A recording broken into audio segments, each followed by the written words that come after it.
السلام علیکم جماعت ہفتہ، میں امید کرتی ہوں آپ سب خیریت سے ہوں گے۔ کل ہم نے استاد جی سبق نمبر 5 کا تھوڑا سا پڑھا تھا، آج ہم پوری اپنی کہانی پڑھ لیں گے، ٹھیک ہے۔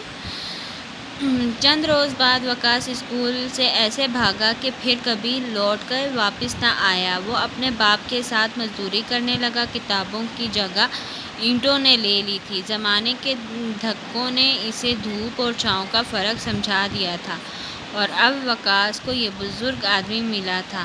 اس بزرگ نے وقاص سے کہا، جانتے ہو تمہارا مقام اس دروازے کے پیچھے ہو سکتا تھا، مگر افسوس تم نے اپنے لیے اس دروازے سے باہر کی دنیا کا انتخاب کیا۔ یعنی کہ وہ جب چھوٹا تھا تو وہ اپنے اسکول سے بھاگ گیا، ٹھیک ہے۔ جب وہ اسکول جاتا تھا اس کے استاد اسے سمجھاتے تھے لیکن وہ نہیں سمجھا، تو کچھ دن کے بعد وقاص اسکول سے ایسا گیا کہ وہ واپس نہیں آیا۔ اپنے باپ کے ساتھ مزدوری کرنے لگا۔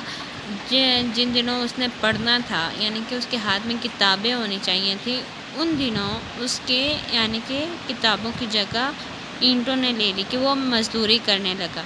زمانے کے دھکوں نے اسے دھوپ اور چھاؤں کا فرق سمجھا دیا، یعنی کہ جب زمانے کے اس نے ٹھوکریں کھائیں تو اسے دھوپ اور چھاؤں کا فرق سمجھ آ گیا۔ اور اب وقاص کو یہ بزرگ آدمی جو اسے ملتا ہے وہ اسے کیا کہتا ہے کہ وقاص سے اس بزرگ نے کہا، جانتے ہو تمہارے مقام اس دروازے کے پیچھے ہو سکتا تھا، کہ یہ جو مقام ہے اس کے پیچھے ہو سکتا تھا، مگر افسوس تم شروع سے بھاگ رہے تھے اپنی پڑھائی سے، اور تم نے باہر کی دنیا کا انتخاب کیا کہ میں باہر رہ کر ہی کروں گا سب کچھ۔ اب استاد صاحب کی بات وقاص کے سمجھ میں آ گئی۔ دروازے کے پیچھے تعلیم یافتہ لوگ سکون سے بیٹھے قلم کی مدد سے اپنا کام کرتے ہیں، اور دروازے کے باہر اس جیسے کتنے ہی بھگوڑے محنت مزدوری کرنے پر مجبور ہیں۔ اچانک وقاص بے اختیار اچھل پڑا۔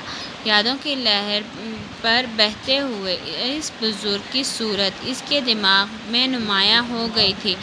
اگلے ہی لمحے اس کی آنکھیں آنسوؤں سے لبریز ہو گئیں۔ کون تھا وہ؟ وقاص کو اپنے سوال کا جواب مل چکا۔ وہ بزرگ کوئی اور نہیں، اس کے استاد جی تھے۔ استاد جی کا اندیشہ سچ ثابت ہو گیا تھا۔ وقاص یہ بات سمجھنے میں بہت دیر کر چکا تھا۔ اب وقاص کو اپنے استاد کی بات سمجھ میں آ گئی تھی کہ دروازے کے پیچھے بیٹھ کر، یعنی کہ جو پڑھے لکھے لوگ ہوتے ہیں ان کو سرکاری نوکری ملتی ہے تو وہ دروازے کے پیچھے یعنی کہ چھت کے نیچے وہ بیٹھ کر کام کرتے ہیں، جو کہ اس طرح کے لوگ ہوتے ہیں جو کہ محنت بالکل نہیں کرتے، محنت سے بھاگتے ہیں، وہ اسی طرح باہر گرمی دھوپ میں سڑتے ہیں۔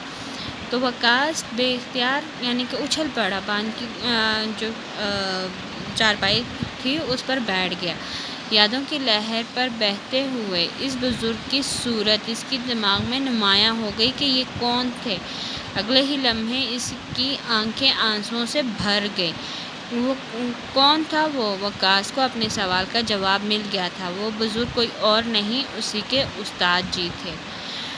استاد کا جو انہوں نے اندیشہ کیا تھا، جو انہوں نے بات کی تھی کہ یہ سچ ہوگی کہ اگر آج محنت نہیں کرو گے تو اس کا پھل بھی نہیں ملے گا، تو وقاص جو تھا یہ بات سمجھنے میں اسے بہت دیر ہو چکی تھی۔